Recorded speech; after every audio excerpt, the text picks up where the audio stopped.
Hi hello friends, ഇനി വരാൻ പോകുന്ന ഒരു അപ്കമിങ് എപ്പിസോഡിലേക്ക് എല്ലാവർക്കും സ്വാഗതം.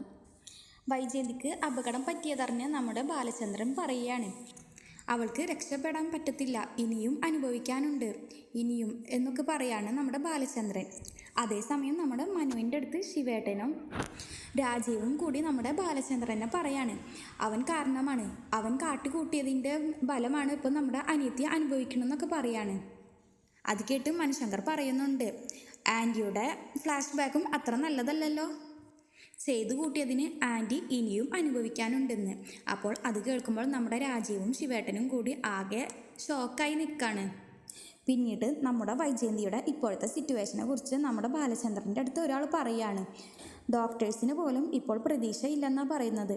അപ്പോൾ ബാലചന്ദ്രൻ പറയാണ്, എന്നെ പൊട്ടനാക്കിയിട്ട് അവൾ പെട്ടെന്ന് കടന്നു കളയാനോ, നടക്കില്ല, അതൊരിക്കലും സംഭവിക്കില്ല എന്ന് നമ്മുടെ ബാലചന്ദ്രൻ പറയുന്നുണ്ട്. പിന്നീട് നമ്മുടെ ശിവേട്ടനും രാജീവും കൂടി പറയാണ്, ബാലചന്ദ്രൻ ആഗ്രഹിച്ച കാര്യം എന്തൊക്കെയോ അറിഞ്ഞിട്ടുണ്ടെന്ന്.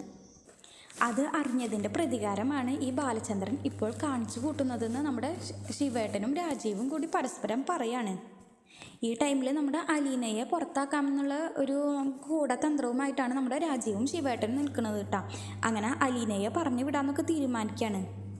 നിങ്ങൾക്ക് ഈ വീഡിയോ ഇഷ്ടപ്പെടുകയാണെങ്കിൽ ലൈക്ക് ആൻഡ് ഷെയർ ചെയ്യുക, കൂടെ സബ്സ്ക്രൈബും ചെയ്യുക. താങ്ക്